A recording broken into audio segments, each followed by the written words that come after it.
Hello అండి, welcome back to our channel DSC journey @ మనం ఈరోజు వచ్చేసి 8th క్లాస్లో ఉన్న పర్యాయ పదాలు నానార్థాలు మరియు ప్రకృతి వికృతులు కొన్ని ఉత్పత్తార్థాలు అయితే చూద్దాము. ఆల్రెడీ మనకి 9th క్లాస్ గ్రామర్ మొత్తం పెట్టడం జరిగింది. అందులో ఉన్న అర్థాలు, పర్యాయ పదాలు నానార్థాలు మరియు ప్రకృతి వికృతులు, ఉత్పత్తార్థాలు, కొన్ని సామెతలు కూడా ఉంటాయి, అవి పెట్టడం జరిగింది. చూడని వాళ్ళు ఎవరైనా ఉంటే వెళ్ళి చూడండి, మన ఛానల్లో ఉంటాయి. ఫస్ట్ వచ్చేసి ఇప్పుడు మనం చెప్పుకునే టాపిక్ ఏంటంటే 8th క్లాస్లో ఉన్న పర్యాయ పదాలు మరియు నానార్థాలు, ప్రకృతి వికృతులు, ఉత్పత్తార్థాలు ఈ వీడియోలో వస్తాయి. ఫస్ట్ పర్యాయ పదాలు చూద్దాము. అంధకారం అంటే చీకటి, తపస్సు, తిమిరం. పర్యాయ పదాలు అంటే సినోనిమ్స్ అంటాం కదా. సినోనిమ్స్ అంటే సేమ్ మీనింగ్ వచ్చేవి, ఓకేనా. సినోనిమ్స్ అంటే ఇంగ్లీష్లో సినోనిమ్స్ అంటారు వీటిని, సేమ్ మీనింగ్ వస్తుంది పర్యాయ పదాలు అంటే. ఫస్ట్ వచ్చేసి మనకి అంధకారం చీకటి, తపస్సు, తిమిరం. అసువులు ప్రాణాలు, ఉసురు జీవములు. ఆకలి క్షుత్తు, బుభుక్ష. ఆలంబన ఆధారం, ఆశ్రయం, ఊత. ఇడుములు ఇబ్బందులు, కడగండ్లు, కష్టాలు. ఉడుములు గుడ్డలు, పుట్టములు, బట్టలు, వస్త్రాలు. కర్దమం బురద, అడుసు, పంకం. కర్దమం బురద, అడుసు అనేది మనకి ఈ 8th క్లాస్లోనే ఇంతకుముందు వీడియో ఒకటి పెట్టాను, పదజాలాలు అర్థాలు అనే వీడియో, అందులో ఉంది చూడండి. మీనింగ్లో కూడా వచ్చింది ఈ కర్దమం అనేది. సో కొంచెం ఇంపార్టెంట్ అనిపించినవి మనకి ఎక్కువ శాతం గుర్తుంచుకోవడానికి ట్రై చేయండి, అదే లేదంటే రిపీటెడ్గా వాటిని చదువుతూ ఉండాలి. కష్టం ఇక్కట్లు, శ్రమ, ఇడుము. కాంక్ష ఇచ్చ, కోరిక, వాంఛ. కాపు రైతు, కర్షకుడు, కృషివలుడు, హాలికుడు, సైరికుడు. కుప్పలు రాసులు, ప్రోగు. కేతనం పతాకం, జెండా, ధ్వజం. క్వణం శబ్దం, సవ్వడి, చప్పుడు.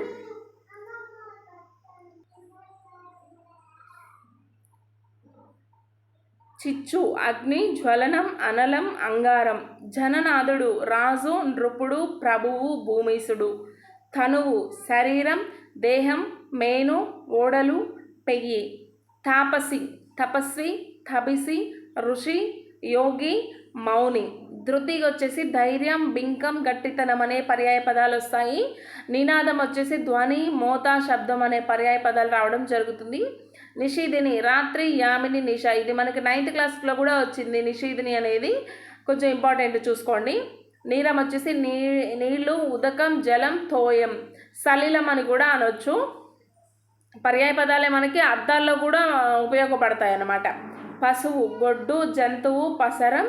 పరిమళం వచ్చేసి తావి, సువాసన, సౌరభం. పాదం వచ్చేసి అడుగు, అంగ్రి, చరణం.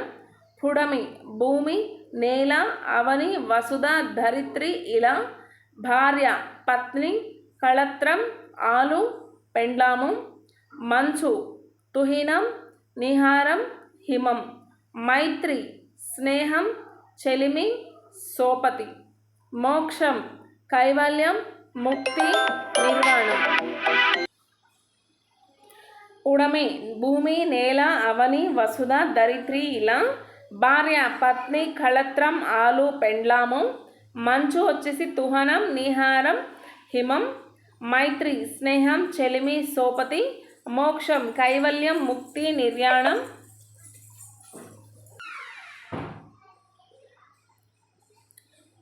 వాన వర్షం, వృష్టి, చిత్తడి. విలువ వెల, ఖరీదు, మూల్యం. వెండి వచ్చేసి రజతము, దౌతము, రూప్యము. వేసవి వేసంగి, గ్రీష్మం, ఎండాకాలం. సఖులు వచ్చేసి స్నేహితులు, మిత్రులు, సోపతిగాళ్ళు. సమూహం వచ్చేసి గుంపు, బృందం, సముదాయం. సైరికుడు వచ్చేసి కాపు, హాలికుడు, రైతు. హంస మరాళము, చక్రాంగము, మానసౌకం. హలం శీరం, నాగలి, కుంతలము.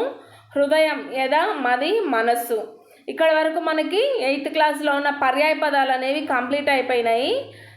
ఇప్పుడు వచ్చేసి మనం నానార్థాలు చూద్దాం. నానార్థాలు అంటే డిఫరెంట్ మీనింగ్స్ వస్తాయి. అంటే యాంటోనిమ్స్ అంటాం కదా మనం ఇంగ్లీష్లో, అలా అన్నమాట.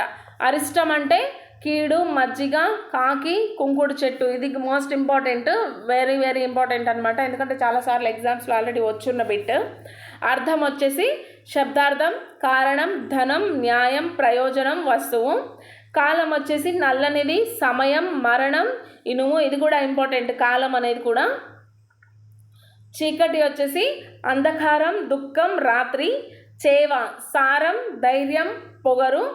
తలపు అభిప్రాయం, ఆలోచన, జ్ఞప్తి. దిక్కు దిశ, శరణము, దారి. పాడి వచ్చేసి న్యాయము, ధర్మము, తీర్పు, స్వభావం, ఆచారం. పావని ఆవు, గంగ, భీముడు, హనుమంతుడు, పవిత్రురాలు. మిసిమి వచ్చేసి కాంతి, నవనీతం, సంపద. మూలం వేరు, మొదలు, ఊడ, కారణం, పునాది. మౌక్తికం వచ్చేసి ముత్యం, ఏనుగు, కుంభస్థలం, మేఘం, శంఖం. వనం వచ్చేసి అడవి, జలం, సమూహము. వెరచు భయపడు, సంకోచించు. శక్తి బలం, సామర్థ్యం, పార్వతి. శ్రేయం సుకృతం, మేలు, ధర్మం. సుధా పాలు, సున్నం, అమృతం. హంస అంచ, పరమాత్మ, తెల్లగుర్రం, మాత్సర్యం, హితం లాభం, క్షేమం, ఇష్టం, ఉపకారం. క్షీరం వచ్చేసి పాలు, తీపు, నీళ్ళు, పాలపిట్ట, మర్రి చెట్టు. ఇప్పుడు మనం 8th క్లాస్లో ఉన్న ప్రకృతి వికృతుల్ని చూద్దాము. అగ్ని అంటే అగ్గి, అద్భుతం, అబ్బురము, ఆశ్చర్యం, అచ్చెరువు. ఆహారం ఓగిరం, కుల్య, కాలువ. కులం కులం, ఖని, గని. గుణం గుణం. దీపం వచ్చేసి దివ్వె. దోషం దోసం. ధర్మం ధమ్మం. పశువు వచ్చేసి పశువు. మనకి ప్రకృతిలో సా వస్తాయి, మెలిక సా వస్తాయి. వికృతిలో వచ్చేసి మామూలు సా వస్తుంది అన్నమాట. ఇక్కడ వచ్చేసి పుణ్యం పుణ్యం. ప్రేమ ప్రేముడి. భృంగారం బంగారం. భక్తి అంటే భక్తి భగితి రెండు రావచ్చు. ముఖము మొగము. ఇది మనకు ఆల్రెడీ టెట్ 24లో వచ్చింది. 2024లో జరిగిన టెట్లో 10th 11th జనవరిలో జరిగిన షిఫ్ట్లో వచ్చిందనమాట. రాసులు రాసులు. రాత్రి రాత్రి. విద్య విద్యే. వైద్యుడు వెజ్జు. సంతోషం సంతసం. సహాయం సాయం. హృదయం ఏదా. ఇక్కడ వరకు మనకి ప్రకృతి వికృతులు అనేవి కంప్లీట్ అయినాయి. ఇప్పుడు 8th క్లాస్లో ఉన్న ఉత్పత్తార్థాలు అనేవి చూద్దాము.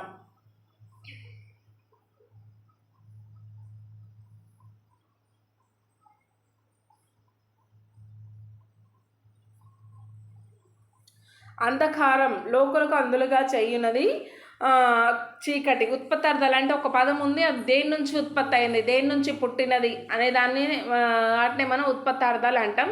ఇప్పుడు చీకటి అనేది దేని నుంచి ఉద్భవించింది, లోకల్లో అందులుగా చేయనిది కాబట్టి చీకటి అంటాం. అంటే దీన్ని అంధకారం అని అంటాము. కామారి అనే పదం ఎట్లా ఉత్పత్తి అయిందంటే మన్మధునికి శత్రువు అంటే శివుడు. కైమోడ్పు చేతులు జోడించి చేయనది నమస్కారం. పక్షి పక్షములు కలది కాబట్టి పక్షి. పయోనిధి పయస్సుకు నిధి వంటిది అంటే సముద్రం. పుత్రుడు పున్నామ నరకం నుండి రక్షించువాడు కొడుకు. పౌరులు పురంలో నివసించువారు ప్రజలు. సేనం తీవ్రంగా పోవునది డేగా. సంయమి సంయమును అంటే ఇంద్రియ నిగ్రహం కలవాడు ఋషి. సైనికుడు శీరంతో నేలను దున్నువాడు రైతు. శీరం అంటే నాగలి, నాగలితో నేలను దున్నువాడు రైతు. సోమార్ధధరుడు చంద్రవంకను శిరస్సును ధరించినవాడు శివుడు. హాలికుడు హాలముతో అంటే నాగలితో నేలను దున్నివాడు రైతు. ఇక్కడ మనకి సైనికుడు అన్నా కూడా హాలికుడు అన్నా కూడా సేమ్ వస్తుంది అన్నమాట. శీరముతో నాగలి నేలను దున్నవాడు రైతు. శీరం అన్న నాగలే, హాలం అన్న నాగలే అన్నమాట. ఓకేనా. ఇక్కడ వరకు మనకి 8th క్లాస్లో ఉన్న ప్రకృతి వికృతులు మరియు పర్యాయ పదాలు నానార్థాలు ఉత్పత్తార్థాలు అనేవి కంప్లీట్ అయినాయి. 9th క్లాస్లో కూడా అన్ని పర్యాయ పదాలు నానార్థాలు ఉత్పత్తార్థాలు ప్రకృతి వికృతులు పదజాలం అర్థాలు కూడా చెప్పడం జరిగింది. చూడని వాళ్ళు ఎవరైనా ఉంటే వెళ్ళి మన వీడియోస్ చూడండి.